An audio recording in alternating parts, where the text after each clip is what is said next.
konsolidasi itu apa? Ya, konsep dasar dari konsolidasi itu mau tidak mau kita harus kekunci dulu juga dari pemahaman distribusi tegangan, ya, dari asumsi-asumsinya yang harus kita pegang begitu di hitungan distribusi tegangan. Itu misalnya seperti kemarin sudah saya tunjukkan ada beberapa pendekatan gitu ya, bagaimana caranya kita mengetahui tambahan distribusi tambahan tegangan begitu, itu akibat adanya beban di atasnya. Gitu nggih. Ada yang berbentuk segitiga ya, ada yang berbentuk trapesium dan seterusnya di situ ya. Kemarin saya sudah tunjukkan untuk contoh-contohnya, dan juga biasanya saya tunjukkan juga untuk cara-cara yang sederhana begitu, apa yang biasa atau lebih mudah dilakukan di awal dulu untuk kisarannya paling tidak gitu. Nah, selanjutnya ini juga sudah begitu nggih. Nah, selanjutnya kalau di sini saya akan mulai masuk ke bahasan konsolidasi. Sebetulnya apa sih konsolidasi? Bahasan konsolidasi itu ada yang menggunakan begitu ya dalam bahasa sehari-hari begitu. Sebenarnya saya mau konsolidasi dulu nih dengan pihak A, pihak B gitu ya. Ada seperti negosiasi begitu ya, atau kita tetapkan, kita padatkan begitu obrolan kita begitu agar mengerucut atau mengarah ke satu keputusan begitu ya, dikonsolidasikan begitu ya istilahnya kalau untuk di bahasan yang lain. Nah, kalau di kita di geoteknik begitu, konsolidasi itu apa sih? Jadi kalau di sini yang paling mudah yang kita bisa lihat begitu ya, itu adalah bukan di bagian tanahnya. Apa yang terjadi konsolidasi itu bukan bagian tanahnya, tapi efeknya begitu. Efeknya adalah ya yang terlihat tadi yang di atas tanah begitu ya. Apa itu?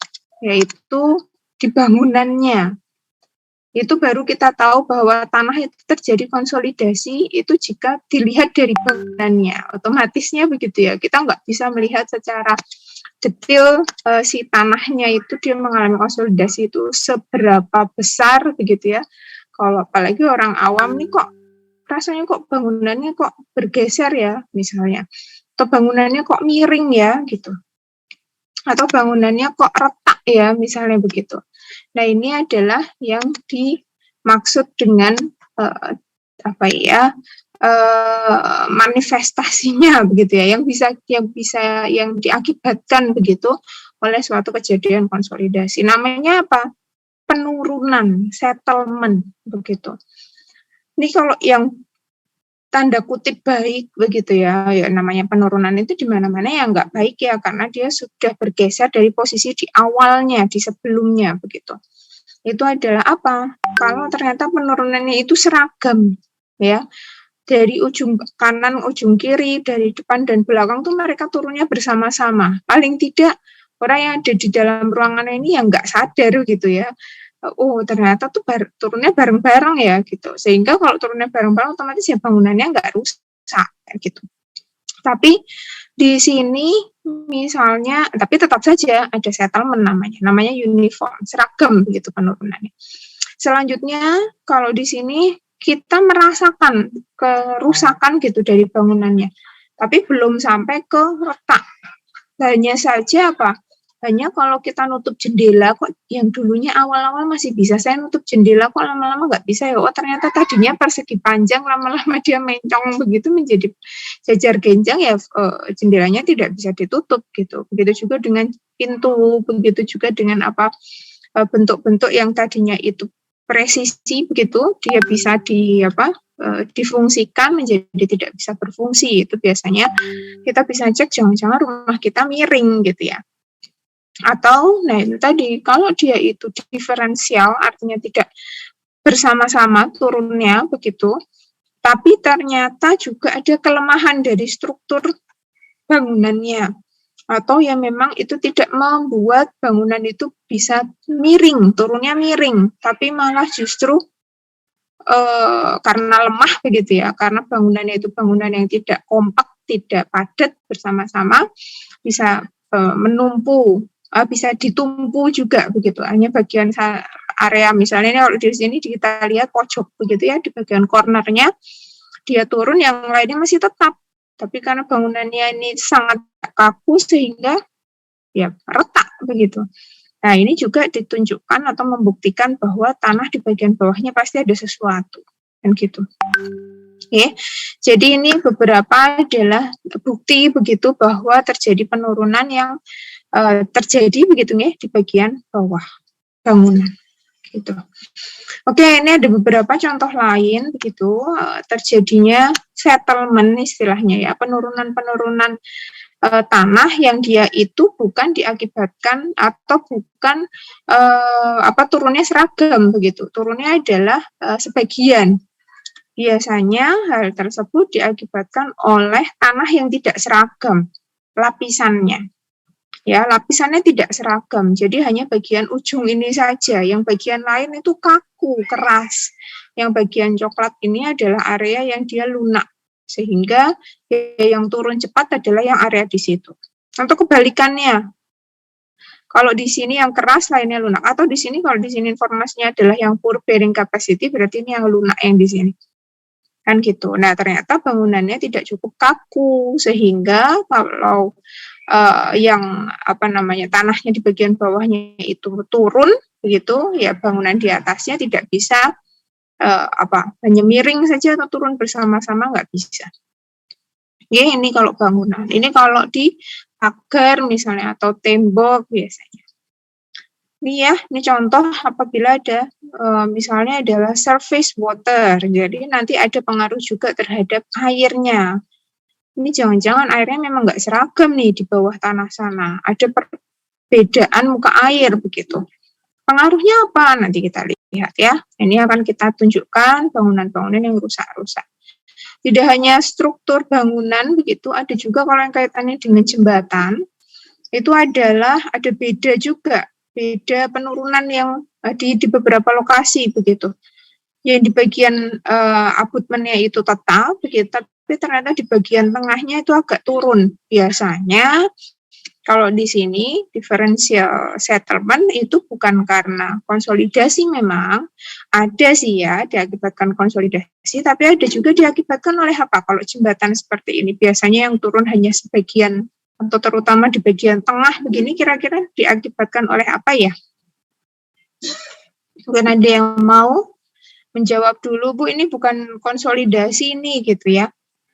Ya, ada, tapi juga bisa juga kemungkinan konsolidasi, artinya di bagian tengah di tanah di bagian tengah di sini dia mampat sendiri, bagian kanan kanan dan kiri karena fondasinya dia lebih kuat begitu ya, maka ditumpu oleh ada fondasinya panjang begitu, lalu berdiri di atas tanah kerasnya begitu ya, si fondasinya itu dia terletak di atas tanah keras, sedangkan di bagian tengah tidak ada perkuatan, sehingga juga memungkinkan adanya differential settlement.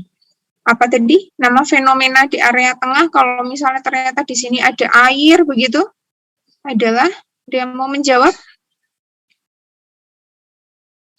kikisan air begitu, apa yang namanya scoring ya. Ya, ini adalah bisa juga adalah adanya gerusan begitu di bagian tengah sungai adalah scoring. Memang kalau hal tersebut berarti bukan diakibatkan oleh konsolidasi ya, tapi di sini saya mengumpulkan begitu kejadian-kejadian yang diakibatkan oleh yang menyebabkan differential settlement. Tapi juga dimungkinkan adanya satu area yang dia kemungkinan berbeda begitu jenis tanahnya. Oke, sebentar, saya mohon izin dulu sebentar.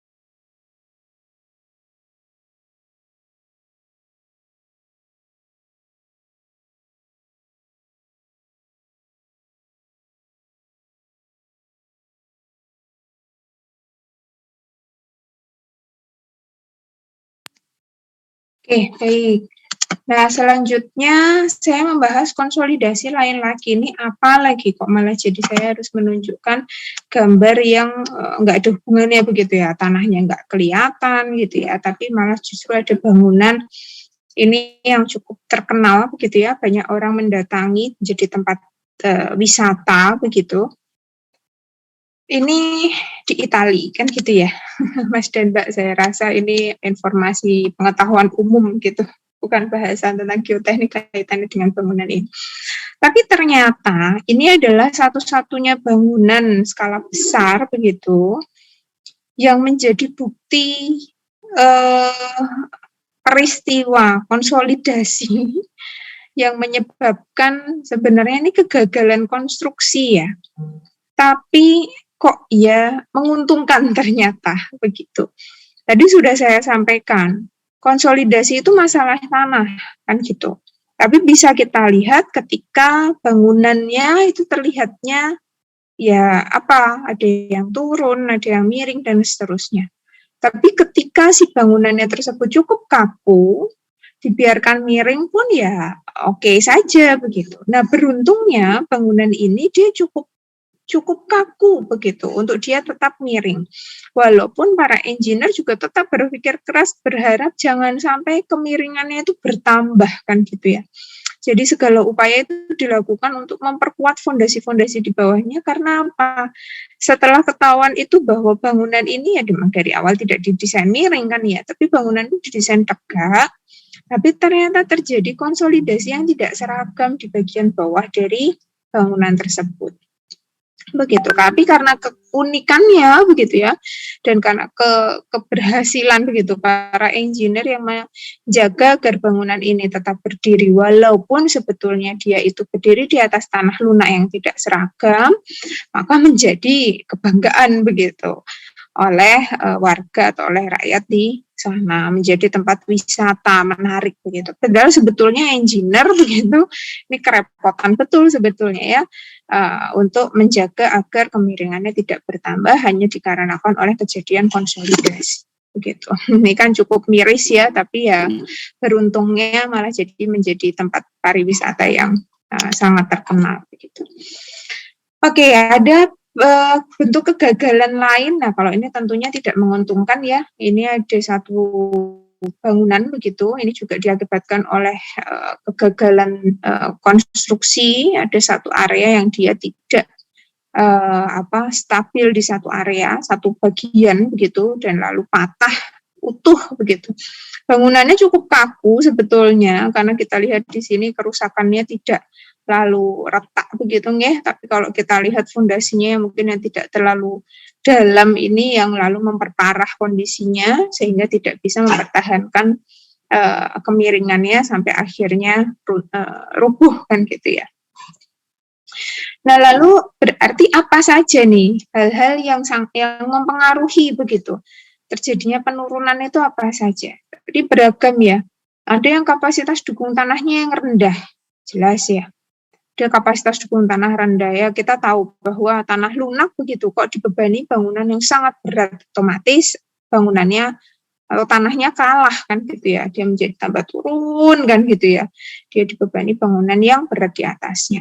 Yang kedua sebetulnya tanahnya itu bagus kualitasnya, tapi kurang dipadatkan dengan baik. Kita bisa tahu nih bahwa pada saat kita meletakkan yang mudah dibayangkan seperti spons gitu ya, atau seperti kasur atau seperti busa itu.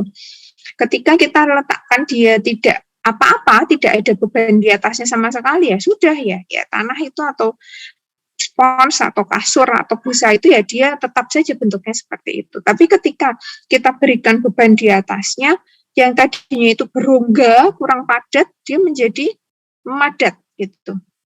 Menjadi mampat. Nah, ini adalah contoh bagaimana kalau kita punya tanah tapi kurang dipadatkan dengan baik. Nah, otomatis juga yang tadinya kita cuma letakkan di atasnya, lama-lama di bagian bawahnya si tanah itu memadat. Jadi menjadi bangunan atau beban di atasnya menjadi turun kan gitu. Selanjutnya ada perubahan kadar air tanah. Nah, ini misal nih, mungkin Mas dan Mbak sering banget ya dengar ada cerita sebentar.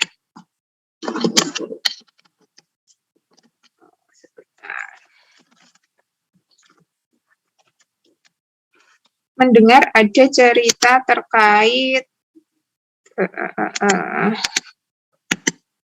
mendengar cerita terkait kok kebetulan ya. Bentar.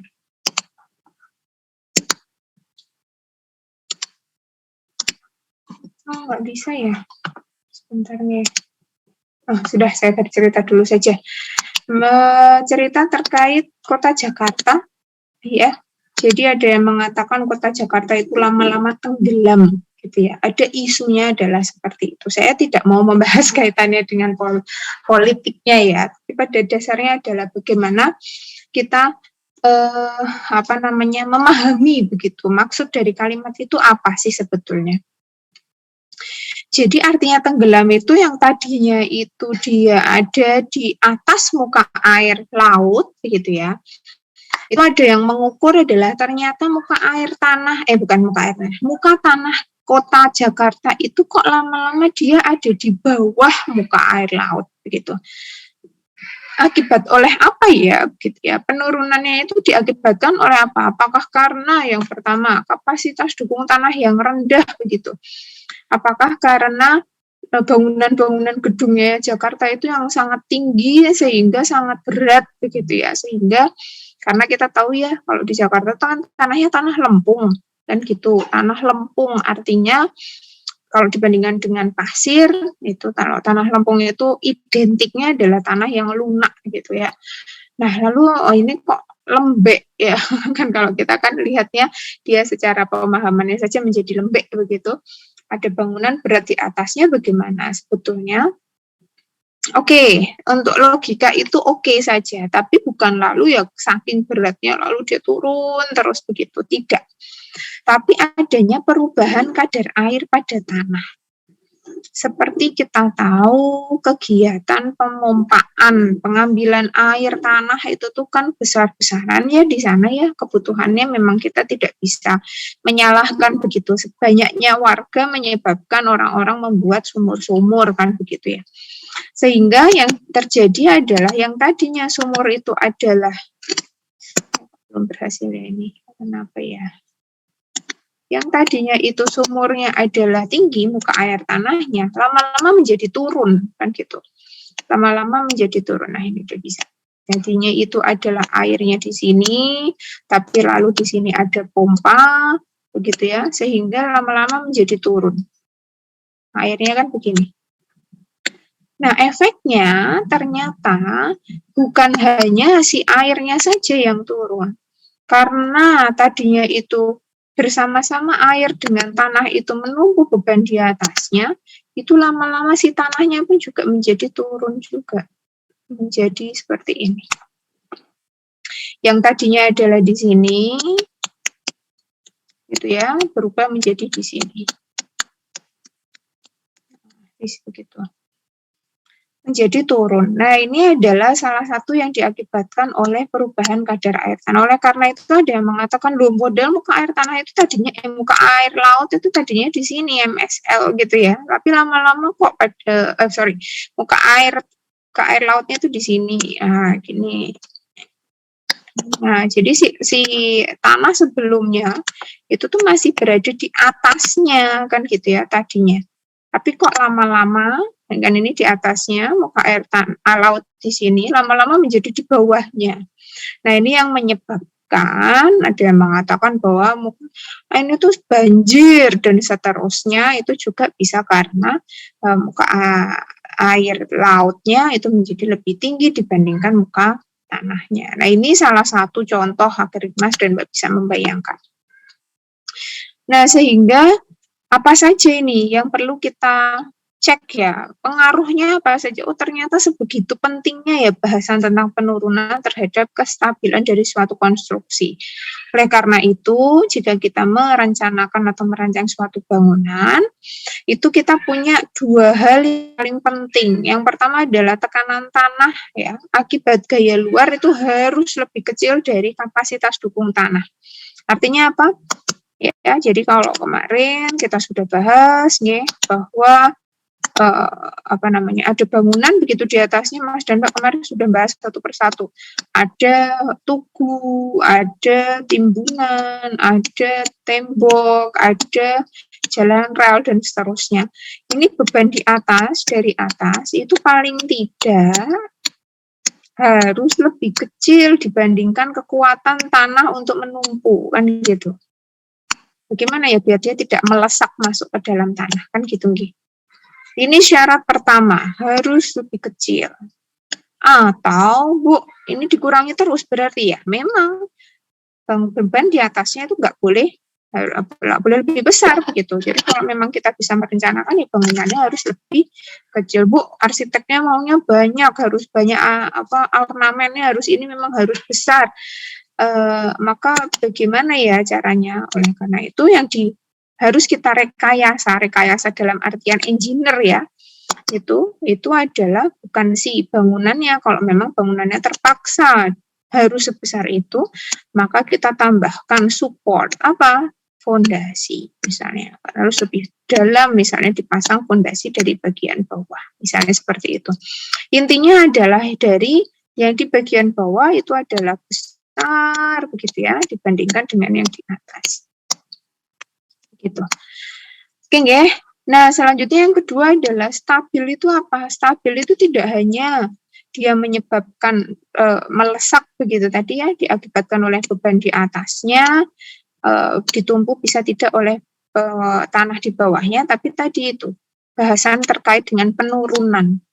Ya, apakah itu total settlement atau differential settlement? Apakah itu turunnya bersama-sama ataukah miring? Sebetulnya ya, bukan toh bersama-sama, nggak apa-apa nih kan gitu ya.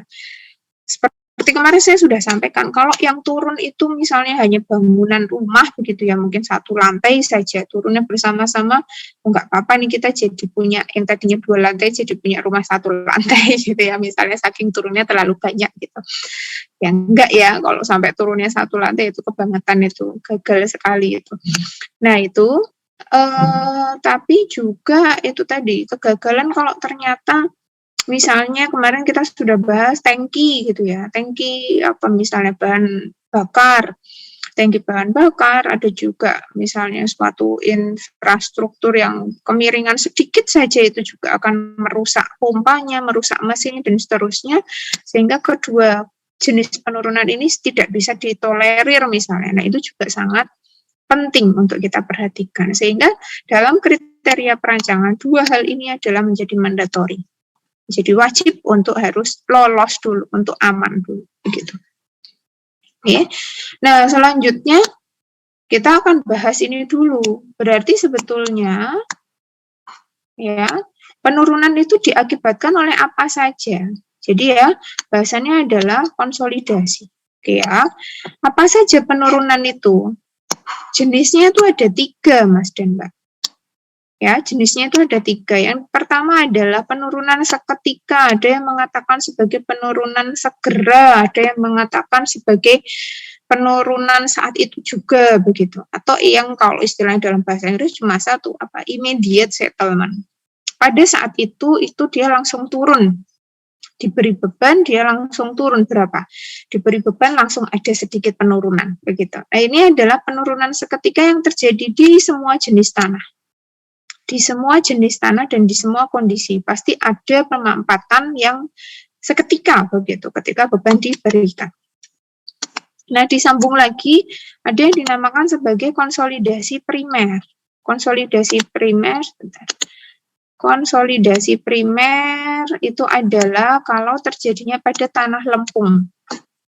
Jadi dia betul-betul hanya terjadi kalau jenis tanahnya adalah tanah lempung. Kita simpan dulu saja ya, kita terima dulu saja. Kenapa kok tanah lempung? Kalau tanah pasir gimana? Tanah pasir posisinya ada di sini. Di semua jenis tanah pasir. Ketika itu adalah tanah pasir, maka konsolidasi primer tidak terjadi, konsolidasi sekunder tambah lagi tidak mungkin terjadi. Itu kalau tanah pasir. Kalau tanah lempung bagaimana? Ini terjadi, ini terjadi. Kalau sekunder, apa itu? Ini konsolidasi lanjutan. Kalau suatu tanahnya itu adalah bukan tanah lempung dan bukan tanah lempung. bukan tanah pasir dan bukan tanah lempung. Ya, jadi dia itu bukan tanah pasir tapi bukan tanah lempung. Berarti adalah tanah yang sangat lunak. Apa itu? Misalnya seperti gambut ya, gambut, pit soil begitu.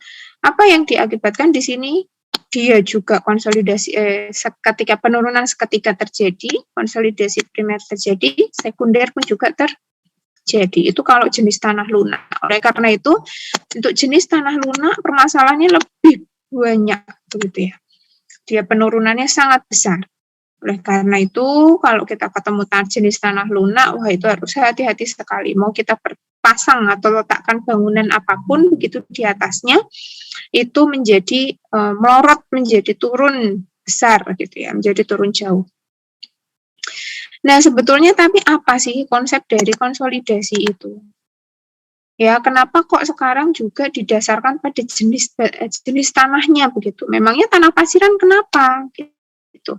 Memangnya tanah lempung kenapa kok kita bisa mengelompokkan itu sesuai dengan jenis materialnya? Urusannya adalah terkait dengan pengurangan volume. Ya, pengurangan volume. Jadi yang tadinya itu bentuknya, saya membuat ya 3 dimensi katakan. Bentuknya adalah sangat besar atau sangat luas begitu ya, suatu tanah begitu. Tapi lama-lama dia itu memampat menjadi lebih rendah kan gitu, yang namanya penurunan kan gitu ya. Jadi pemampatan, pengurangan volume.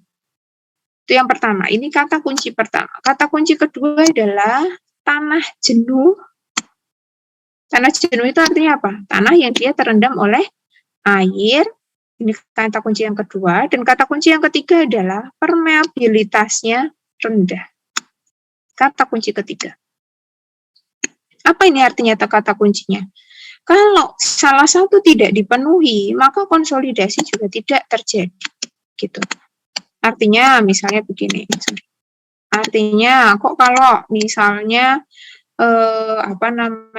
kita punya tanah lempung nih kan gitu ya, waduh hati-hati nih, udah mikirnya udah mau diapakan ini nanti tanahnya begitu ya, diperbaiki seperti apa ini nanti, kok kita ketemunya tanah lempung.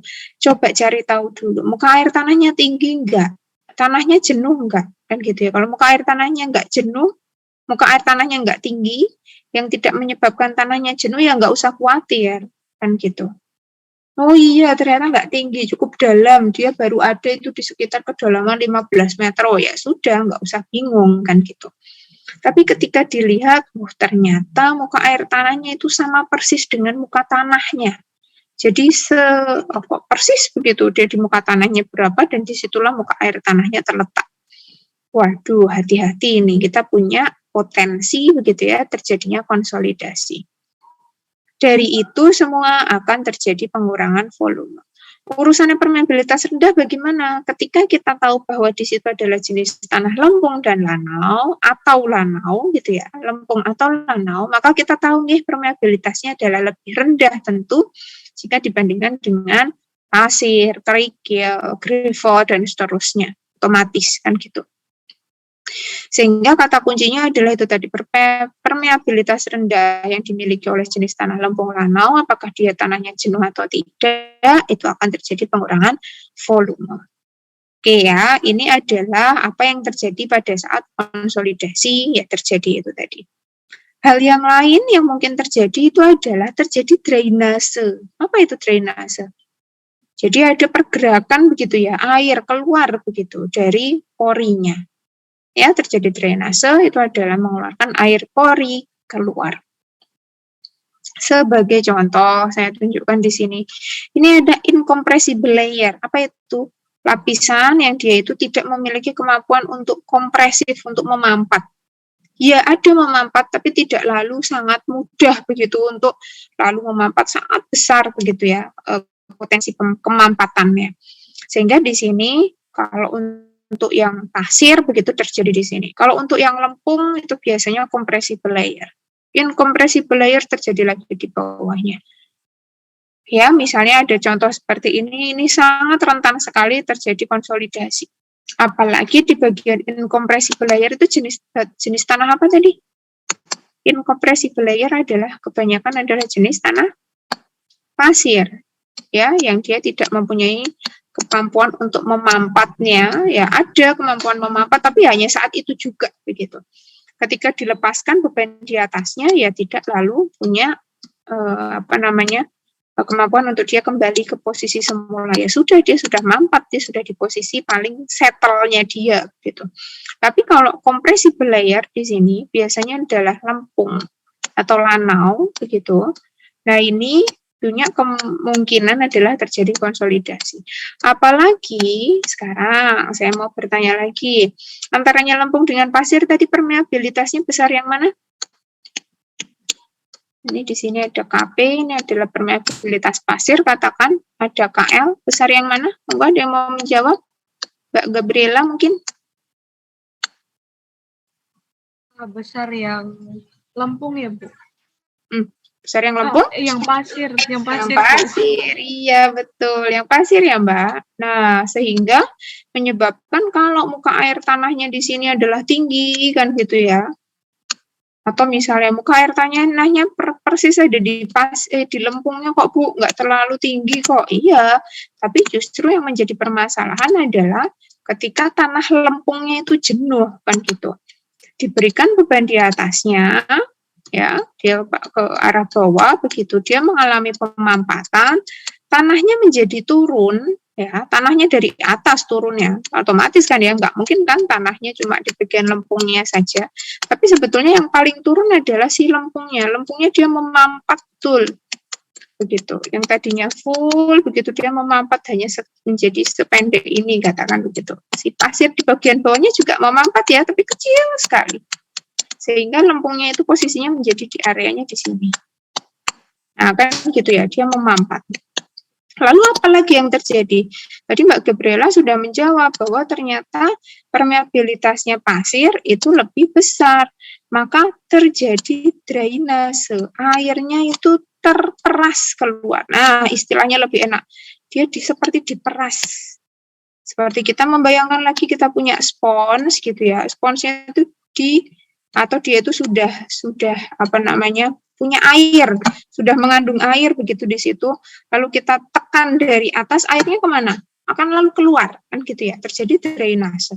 Ke area mana ya? Ke area di mana itu yang bebas, yang lebih bebas begitu, dibandingkan di bawah si bangunan tersebut atau beban tersebut. Atau di area apa kalau analoginya di sini? Di area yang permeabilitasnya lebih besar, di area yang bebas gitu. Ya, analoginya seperti itu. Nanti saya akan berikan analogi yang lain lagi agar lebih mudah dipahami. Contoh yang lain lagi, apabila ini ada incompressible, ya kan, incompressible pasir gitu. Di sini juga ada pasir, kanan dan kiri sekaligus ya. Di bagian tengah di sini ada lempung, begitu. Di sana ada lempung. Bu, di bagian yang sebelah kiri, ini kok nggak incompressible ya, Bu? Bahkan ini sudah batu. Ya, tetap. Ketika si lempung itu dia terletak tidak hanya di antara, kalau ini jelas ini incompressible ya. Incompressible. Yang di sini ini batu, betul-betul ini batu nih. Dia nggak mungkin kompres lagi nih, sudah kaku betul begitu. Tapi ketika masih ada tempat untuk dia rilis air, maka konsolidasi masih akan terjadi. Begitu. Masih mungkin terjadi. Kalau ini bagaimana? Ya dia terperasnya ada kemungkinan ke atas dan juga ke bawah. Ada kemungkinan seperti itu. Bu, masuk airnya bisa lewat ke bawah? Bisa sekali. Bisa sekali. Dia akan mencari tempat untuk mengalir arah horizontal, begitu ya. Mencari di mana itu yang dia bisa terilis ke arah luar. Begitu. Gitu nggih, ini contoh-contoh terjadinya konsolidasi di lapangan. Ya, tadi sudah saya sampaikan bahwa ada penurunan seketika itu terjadi ketika semua jenis tanah itu diberi beban. Konsolidasi primer itu terjadi ketika tanah lempung itu diberi beban. Konsolidasi sekunder itu terjadi ketika tanah lunak diberi beban. Benar begitu? Tanah lempung apakah dia mengalami seketika juga penurunan seketika? Iya. Ya, di sini tanah lempung iya, saya ulangi lagi ya. Di sini tanah lempung iya, di sini tanah lempung iya. Tapi ketika di sini tanah pasir bagaimana? Tanah pasir itu hanya di bagian atas saja. Nggak ada tanah pasir, kok ada hitungan konsolidasi itu nggak ada. Salah besar. wah saya mau lengkap Bu, saya mau pasir itu saya hitungkan sekalian biar nilainya A+ gitu ya. Malah salah ya pemahamannya. Nggak ada tanah pasir kok dia punya penurunan konsolidasi. Bagaimana kalau untuk tanah yang lunak? Tanah yang lunak itu di penurunan seketika iya, konsolidasi primer iya, sekunder juga iya. Gitu. Oke, ya. Nah, ini sekarang bisa kita tunjukkan lagi. Kalau orang engineer itu selalu melihatnya menggunakan grafik ya, gitu ya. Jadi kalau di sini penjelasannya ya bahwa bagaimana sih tanah pasir itu dia punya konsep penurunan seketika. Apa sih ini? Ketika dia diberikan tambahan waktu dan beban ya otomatis ya, dia diberi beban begitu. Kita tunggu gitu ya, kita tunggu. Ternyata dia turun nih. Ya, kalau nggak turun kan berarti mendatar terus kan gitu. Enggak, dia turun. Dia turun, tapi ternyata ya sudah selesai. Dia tidak turun lagi. Sudah cukup. Hanya sekian saja. Sep gitu. Ketika ada beban di atasnya langsung berhenti. Pada saat T1 gitu ya, pada saat T1 ya sudah penurunannya itu akan sama terus konstan begitu terus. Begitu ya, itu yang dinamakan penurunan seketika yang dialami oleh tanah pasir. Tapi kalau lempung bagaimana? Lempung di saat di awal begitu, dia juga mengalami penurunan akibat beban di atasnya. Langsung turun, dalam waktu yang sangat singkat langsung turun, set, gitu ya. Misalnya di sini ya, ini adalah beban di awal. Tapi lama-lama ditunggu lama loh, masih turun terus. Loh kok masih turun terus ya. Loh ini udah mulai datar setelah T2. Setelah T2. Begitu. Ini yang dinamakan dia konsolidasi primer. Ya, atau kita lihat di sini. Kita punya waktu ke arah horizontal. Bentar, saya ganti warna merah biar kelihatan. Di sini ada arah X begitu. Di sini ada tahap pertama diberi beban. Oke, sudah selesai ini. Dia belum ada tambahan waktu ya, waktunya masih sangat singkat. Ini kan singkat ya hitungannya ya. Tapi ketika dia itu lock ya, apalagi ini skala lock. Ketika di sini ditunggu loh, kok malah ini ya, kok nggak selesai ya gitu ya. Nah ini adalah yang dinamakan sebagai konsolidasi primer. Penurunannya sangat drastis begitu ya, sangat besar begitu. Itu yang dinamakan konsolidasi primer dan dilanjutkan dengan konsolidasi sekunder. Gitu. Ini adalah yang dinamakan sebagai pemampatan awal atau immediate settlement. Ini adalah primary consolidation, yang ini adalah secondary consolidation. Begitu. Ini adalah penggambaran ya terjadinya penurunan yang diakibatkan oleh tanah. Bu, kalau yang di bagian kanan ini berarti kalau pasir bagaimana? Ya kalau pasir berarti dia hanya berhenti sampai di mana? Ya di pemampatan awal saja. Dia nggak sampai ke bawah-bawah. Jadi ya betul-betul berhenti sampai di seketika saja, kan gitu. Jadi dia hanya sampai di sini saja, sudah selesai, begitu. Tapi kalau pasir, kalau lempung bagaimana? Lempung itu sampai selesai di sini. Sudah selesai. Kalau untuk yang halus sekali, material halus bagaimana? Sampai bablas ke sana. Nah, kan gitu ya. Ini 3 penggambaran penurunan yang bisa terjadi yang ditunjukkan dengan beberapa model atau beberapa jenis dari tanahnya. Oke, baik, kita lanjut, G. Maka sekarang apa ya? Konsolidasi itu kita bisa lakukan apa ya? Gimana caranya, Bu? Sekarang kalau ternyata kok sepenting itu, sebermasalah itu, begitu ya. Tadi sudah ditunjukkan bahwa apa ya yang perlu diperhatikan biar kita tidak mengalami permasalahan penurunan konsolidasi. Biasanya kerusakan atau kegagalan akibat konsolidasi itu sangat atau lebih bisa lebih terlihat ya, efeknya itu adalah pada struktur timbunan. Tanah tidak diapa-apakan begitu ya, ya sudah, dia tetap ada di sini begitu. Tapi misalnya ada pekerjaan jalan di situ. Ini di pertama ada timbunan awal gitu. Dia menjadi turun sedikit sekali kan gitu ya. Sedikit sekali dia lebih turun sedikit sekali. Timbunan kan tapi nggak mungkin cuma sekian itu kan. Pasti misalnya ditambah lagi. Misalnya ada timbunan yang kedua kan gitu. tambah lagi ya, otomatis ya si tanahnya itu menjadi turun dan seterusnya. Nah, ini adalah akibatnya oleh struktur timbunan. Atau yang kedua tadi, bangunannya didirikan di atas tanah lempung, lunak, dan jenuh air. Otomatis nih potensi konsolidasi pasti nih terjadi gitu. Atau lagi adalah penurunan muka air tanah gitu ya tadi ya, di atas lapisan lempung jenuh air, otomatis juga. Ya, tadi adalah permasalahan-permasalahan yang sering kita hadapi, yang kita harus langsung membayangkan, oke, potensi konsolidasi ini mungkin terjadi, kan gitu. Nah, sekarang apa saja nih, pendekatan apa saja yang perlu kita perhatikan begitu, ketika kita harus menganalisis konsolidasi. Yang pertama adalah, ini udah syarat, syarat fardu, syarat wajib begitu ya, itu adalah tanah jenuh air. Dia adalah muka air tanahnya sangat tinggi atau paling tidak sama dengan muka tanah. Bu, kalau ini airnya itu dia malah merendam sampai di bagian, jadi misalnya di sini ini tanah begitu ya. Ternyata airnya di atasnya gitu gimana? Wah, ini ya semakin makin jenuh lagi kan gitu ya. Otomatis ini rentan juga dia akan mengalami konsolidasi. Wah, ini repot sekali sih model seperti ini, apalagi di atasnya akan ada timbunan gitu. Ini harus dilakukan dewatering untuk menurunkan muka air tanahnya. Selanjutnya adalah air dan butiran lempung itu tidak kompresibel. Air dan butiran lempung. Jadi artinya butiran lempungnya. Kalau tadi Bu, tadi yang kompresibel layer itu adalah apanya? Itu adalah satu komponen si air begitu, satu full ya. Jadi ada air, ada rongga, ada tanah, kan gitu ya dulu di Mektan 1, kalau misalnya kita punya, itu kan di sini ada, ini adalah solidnya, ini ada waternya, di sini ada voidnya kan gitu ya. Nah, kan gitu nggih. Nah, yang W dan S itu tidak kompresibel. Yang kompresibel adalah hanya di bagian rongganya, si udaranya saja. Begitu. Nah, ini harus kita ketahui dulu. Butiran lempungnya itu si butirannya, jadi si tanahnya itu dia sudah tidak mungkin lagi mengalami pemampatan. Gitu ya. Itu adalah sifat atau asumsi yang harus kita pegang terlebih dahulu.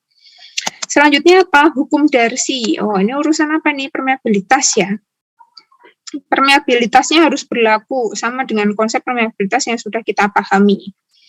Selanjutnya di sini akan ada perubahan angka pori, begitu, ya, perubahan angka pori yang ada pengaruhnya dengan peningkatan tegangan efektif.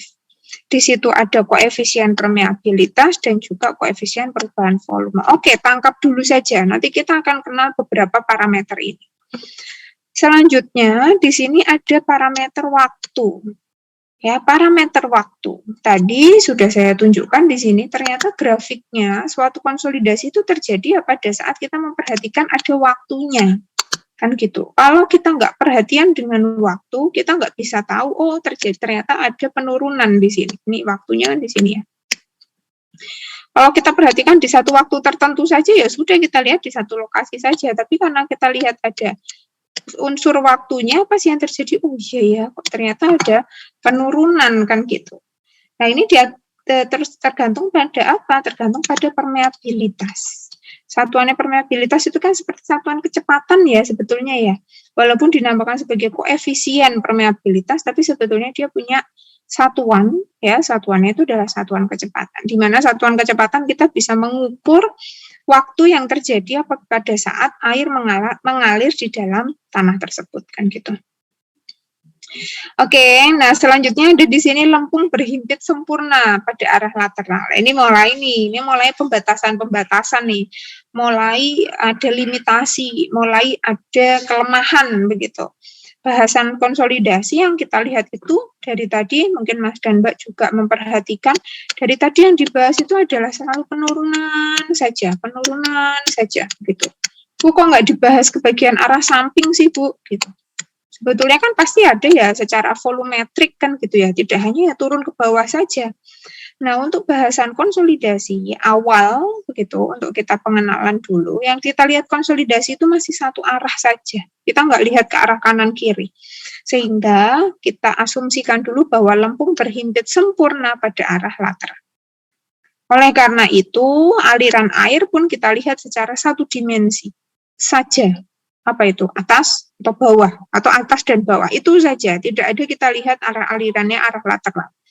Ini adalah limitasi ya, batasan begitu yang harus kita pegang terlebih dahulu dalam mengasumsikan, dalam kita menganalisis konsolidasi. Dan yang terakhir adalah tegangan efektif dan total. Itu adalah merata pada bidang horizontal. Artinya sepanjang apapun kalau dia masih dalam satu kedalaman yang sama, ya anggapannya sama begitu. Ya. Ini apa artinya? Ini sudah mulai membahas ke pertemuan kemarin yang sebelumnya. Apa itu? Tentang tambahan tegangan. Ya, saya sudah mulai menghubung-hubungkan nih. Bridging-nya nih saya nih. Adalah tambahan tegangannya bagaimana? Tegangan di bagian di titik atau di kedalaman tersebut, mau itu di sebelah sini, dan seterusnya. Loh Bu, kemarin ada pengaruh Bu, kalau dia ternyata ada beban begitu ya di area atasnya. Ya, betul, ada pengaruhnya. Oke, sangat ada pengaruh. Tapi di sini yang dimaksud adalah tegangan overburden-nya. Kalau tegangan overburden bagaimana? Dia di segala posisi itu sama pada kedalaman yang sama, kan gitu. Oke, jangan lupa ya. Jadi kan kemarin masih ingat ya, ada sigma, ada delta sigma, kan gitu ya. Nah, yang kita bahas adalah yang sigma ini. Untuk yang delta sigma tentunya dipengaruhi oleh kedalaman, jelas, dan jarak terhadap beban di atasnya, kan gitu. Oke, ini adalah parameter-parameter yang sangat penting. Nah, ini bahasan terkait analogi piston dan pegas. Oke ya, ini mungkin bahasan sampai di sini dulu saja, mungkin biar nggak terlalu banyak materi yang terkait konsolidasi, biar nggak kaget gitu ya. Tapi sampai ke sini saya harus sampaikan dulu. Kenapa? Karena permisalan ini itu oleh eyang kita ya, yang Terazaghi itu membantu kita untuk memahami betul apa sih sebetulnya konsep dari konsolidasi itu terjadi. Gitu. Jadi kita itu seperti punya begini. Dari kemarin kan dari tadi saya katakan kan busa atau spons kan gitu ya. Boleh anggap sebagai spons, boleh. Boleh anggap juga sebagai per atau pegas. Bisa, jadi kita punya pegas gitu ya, kita punya pegas gitu. Oke, di sini katupnya tertutup, jadi di sini adalah kita masih tutup ini. Selanjutnya di sini ada piston, begitu. Selanjutnya di sini kita punya suatu tekanan gitu ya, P. Di sini ada per atau pegas dan kondisi katup tertutup. Apa yang terjadi di sini?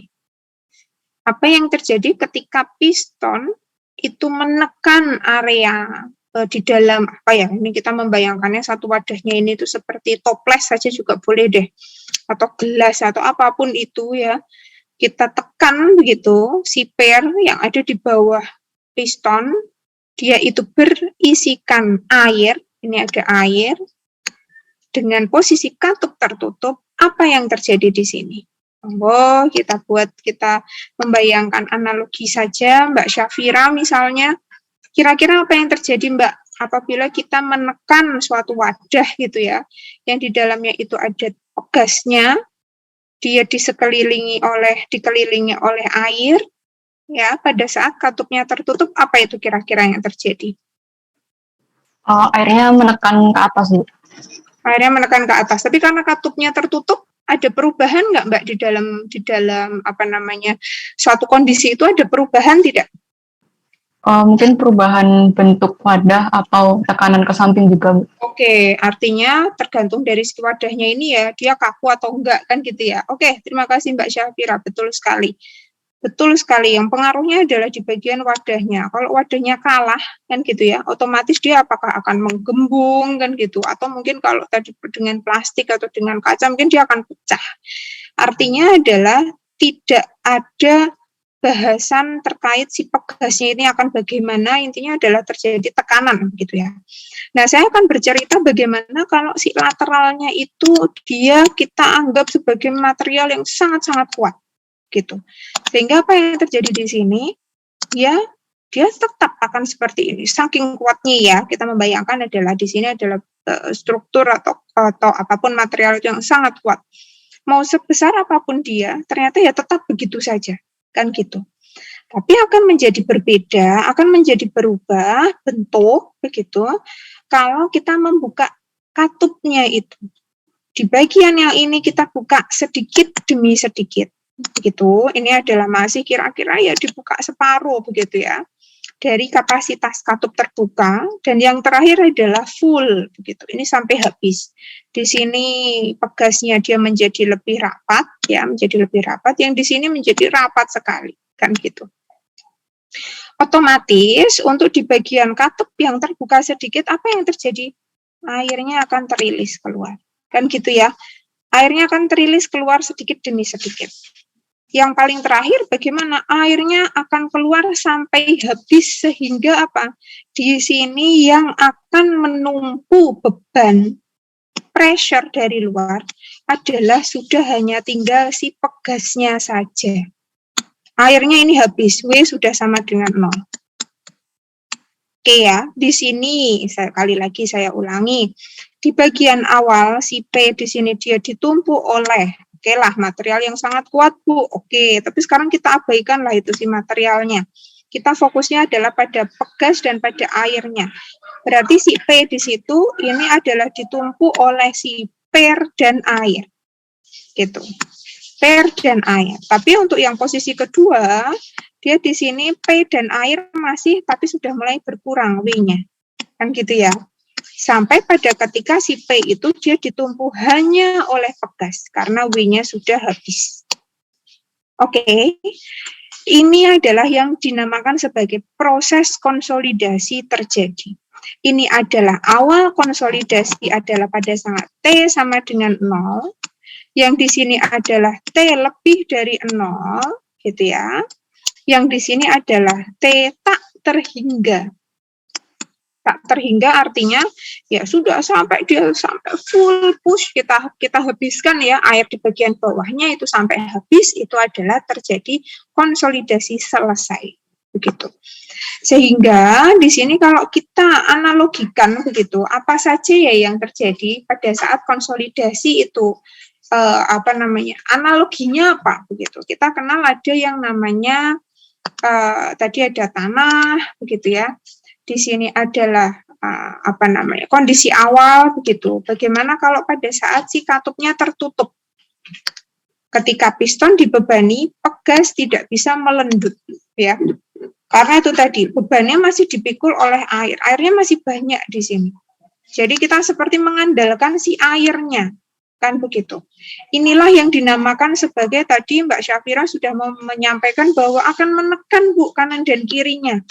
Gitu, menekan di kanan dan kirinya. Bu, apakah ini ada pengaruh pegas? Tidak. Di sini tidak ada pengaruh pegas. Pegasnya ya tetap di tengah aja, dia tidak akan membantu menyebabkan dorongan ke kanan kirinya. Yang menyebabkan dorongan apa? Air. Oleh karena itu ada istilah peningkatan tekanan air pori. Kita bayangkan adalah di bagian kanan kiri dari pegas itu adalah void yang dimiliki oleh tanah begitu. Sehingga pada saat awal sekali T sama dengan 0 begitu, itu adalah terjadi peningkatan tekanan air pori yang terjadi di dalam rongga di dalam tanah. Rongga tanahnya begitu. Mereka saling berdesak-desakan mencari tempat untuk di mana mereka bisa rilis kan begitu.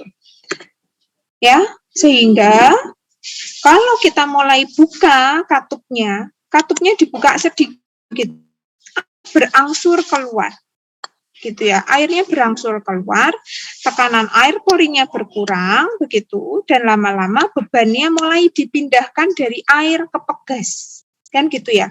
Karena sekarang airnya sudah mulai keluar. Oleh karena itu, airnya sudah tidak bisa lagi menumpu beban. Tidak lagi mendorong terlalu besar begitu ke arah kanan dan kirinya. Karena ada rilis, karena ada tempat air untuk rilis, untuk drain, untuk mengalami drainase. Oke, nah sekarang tadi ya, si pegasnya itu adalah analogi dengan apa? Butiran tanah, kan gitu. Yang di sini adalah void yang terisi air, kan gitu. Ini adalah bebannya. kan gitu ya. Kanan dan kirinya adalah kondisi tadi lateralnya kita abaikan sehingga kita tidak melihat ada dorongan ke kanan dan ke kiri. Oke, analognya oke ya. Tapi sekarang bahasan tentang katup ini apa? Katup adalah bahasan terkait dengan permeabilitasnya. Ketika katupnya ini dibuka langsung besar sekali, artinya apa?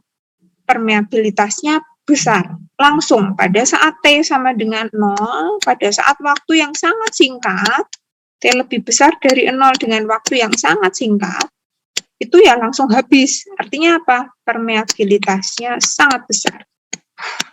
Kan gitu. Nih. Tapi sangat singkat gitu, nggih. Tapi bagaimana kalau kondisinya lubangnya kecil atau katupnya kecil? Di sini saya sudah tunjukkan. Kalau lubangnya kecil artinya permeabilitasnya rendah. Maka butuh waktu yang lama begitu agar si air dia bisa rilis. Apa ini contohnya? Tanah lempung. Nah, sekarang kita sudah bisa membayangkan berarti yang tadi cepat sekali tadi apa? Adalah untuk tanah pasir yang apa? Yang permeabilitasnya besar. Oleh karena itu tidak perlu menunggu waktu yang lama untuk pasir itu habis airnya keluar. Oleh karena itu bahasan konsolidasi primer tanah pasir itu tidak terjadi. Kan gitu. Tapi kalau untuk tanah lempung, karena dia terbukanya katupnya itu adalah sedikit demi sedikit, begitu ya, itu adalah mengakibatkan kita harus perlu memperhatikan, oh berarti nanti kalau T-nya itu dia lebih besar lagi, apa yang terjadi? Kalau T-nya lebih besar lagi, apa yang terjadi? Kan gitu, sampai dia tidak berhingga, apa yang terjadi? Ini diakibatkan oleh K yang sangat kecil yang dipunyai oleh tanah lempung. Begitu ya. Jadi ini adalah analoginya seperti itu. Jadi kalau untuk di kondisi ketiga, bagaimana? Di sini masih saya tambahkan, kondisi ketiga adalah beban seluruhnya. Ketika tadi itu K, contoh nih ya, K-nya yang besar dulu deh. K-nya yang besar langsung ini nggak pakai lama, dia langsung pindah menjadi yang paling akhir. Karena K-nya sangat besar, airnya sudah cepat habis, maka P hanya ditumpu langsung oleh si pegas.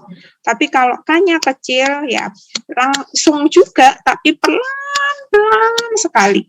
Untuk dia bisa sampai di kondisi P atau bebannya atau tekanannya itu didukung oleh pasirnya, tanahnya saja, si solidnya saja, begitu. Yang tadinya ini adalah dia masih ditumpuk oleh air, di sini masih bersama-sama antaranya per dengan air, begitu, ya kan? Yang di sini hanya ditumpuk oleh P saja. Besar P-nya ini apa? P ini di sini per ya, maksud saya ya, pegas ya. Pegas begitu. Yang di sini pegasnya santai-santai nih, nggak ada kerjaan nih di sini.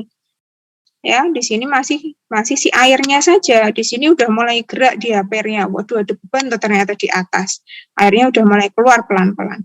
Di sini airnya udah habis, ya sudah. Tanahnya itu saja. Per tadi apa? Tanahnya ya. Jadi sudah ditumpu semuanya oleh si tanahnya itu sendiri. Dengan demikian, tahapan yang ketiga ini menunjukkan bahwa proses konsolidasi itu dianggap sudah selesai adalah pada saat tekanan air porinya menjadi habis atau 0. Tidak ada lagi tekanan ke arah kanan dan kirinya karena airnya sudah terilis keluar semua. Ini adalah ditandai atau menjadi tanda selesainya proses konsolidasi. Gitu ya. Bu, berarti gimana sih? Artinya apa sih? Kalau si pegas itu dia sudah menumpu semuanya beban dari atasnya, okelah dia turun. Kan gitu ya, okelah ini turun kan ini ya, tadinya di atas, dia turun menjadi ke bawah kan gitu. Dia turun nih memampat kan gitu. Tapi ternyata ada hal yang positif di sini. Apa itu? Pegasnya di sini dia full mengandalkan kemampuannya dia sendiri untuk menumpu beban di atasnya. Dia menjadi lebih kompak, dia menjadi lebih mampat, begitu ya. Oleh karena itu, butir tanah, begitu ya, dia menjadi lebih kompak, menjadi lebih mampat, mendukung beban di atasnya. Begitu. Sehingga kita betul-betul mengandalkan ya tanahnya saja, material dari si tanahnya itu saja untuk di atasnya. Begitu. Nah, jadi bantuannya dari air itu sudah tidak ada. Oleh karena itu, terakhir di sini ini adalah pegas, itu adalah butir tanah, air itu kita anggap sebagai air pori, lubang katup itu adalah permeabilitas, gitu ya. Kecepatan keluarnya air adalah koefisien permeabilitas, dan yang terakhir lintasan keluar air itu apa? Tebal lapisan tanahnya. Kalau dari bagian sini dia masih tebal sekian ini, waduh masih jauh nih air di bagian bawah, ini dia butuh waktu. Kalau kannya sangat kecil ya, kalau dibukanya pegasnya itu kecil sekali kerannya, lubang katupnya, ya. Itu kok sangat kecil sekali dibukanya air di sini keluarnya ini nunggu ngantri, kan gitu ya, antrinya lama begitu. Begitu juga dengan jenis lapisan tanah. Ketika lapisan tanahnya ini adalah misalnya kita punya 30 meter katakan. 30 meter dalam sekali ya. Dibandingkan dengan yang hanya 5 meter katakan. 5 meter. Air di bagian sini dia ngantri keluarnya, apalagi cuma arahnya ke atas, misalnya di bagian bawah itu batuan, air nggak bisa keluar ke arah bawah. Dia ngantri dulu gitu. Tapi kalau hanya 5 meter cepat sekali dia rilis. Nah, kan gitu. Nah, ini juga ditunjukkan dengan si tebal dari peragaan ini tadi ya, model yang kita buat tadi. Atau dinamakan sebagai lintasan drainase. Begitu. Oke ya, nah dari ini kita bisa tahu, ya, ini saya masih close dulu saja prosesnya, saya cukupkan. Jadi kita bisa tahu bahwa ternyata parameter-parameter penting begitu itu bisa kita modelkan dengan contoh yang sederhana, yaitu menggunakan per atau pegas begitu. Ini analogi dulu saja ya.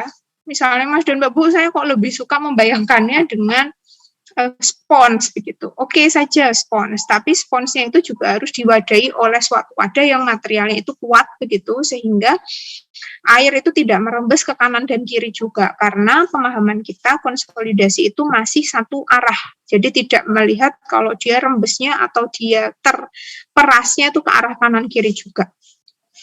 Sehingga kalau yang mudah itu tadi, dia ada pegas di dalam sebuah wadah, ditekan dari atas, dibuka jalan air ke arah luar, nah itu lebih menggambarkan kondisi suatu tanah yang mengalami konsolidasi. Nah, dari ini nanti kita akan lanjut ya, untuk pertemuan selanjutnya saja, pemahamannya yang penting sudah nyantol dulu ya di kepala, itu untuk lalu bagaimana sih proses konsolidasi itu terjadi, begitu ya, itu agar lebih mudah dipahami. Oke, baik. Mungkin itu, ini sudah 50 lebih. Ada yang mau ditanyakan satu pertanyaan saja? Karena ini konsep dasar sekali harapannya bisa dipahami betul. Mungkin ada yang masih bingung? Satu pertanyaan, silakan.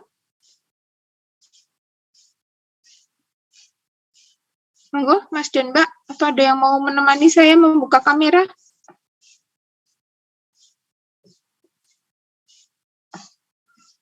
Waduh, jangan-jangan saya dari tadi ngomong sendirian ini. Oke, Mbak Gabriela, terima kasih sudah menemani saya. Yang lain ini? Oke, baik. Ada pertanyaan, Mas dan Mbak? Oke, baik. Mungkin cukup ya. Semoga bisa dipahami. Oke lah, setelah ini saya bisa langsung saja untuk share begitu ya. Nanti saya takut terlewat lagi untuk mengirimkan ke WA Group. Semua sudah bergabung ya? Ini kemarin Mbak Gabriela ya? Atau siapa ya kemarin yang kontak saya? Mohon maaf. Oh, bukan ya? Kemarin Mbak Fasarea. Ya. Oke, segera deh ya Mbak. Saya kirim deh ke WA Group saja agar lebih cepat begitu dipahami. Oke, kalau begitu tidak ada yang ditanyakan. Alhamdulillah, semoga dari saya bisa dipahami dengan baik begitu nggih. Saya cukupkan. Terima kasih banyak atas perhatiannya. Selamat sore. Assalamualaikum warahmatullahi wabarakatuh. Terima kasih Bu. Terima kasih Bu. Selamat sore. Terima kasih.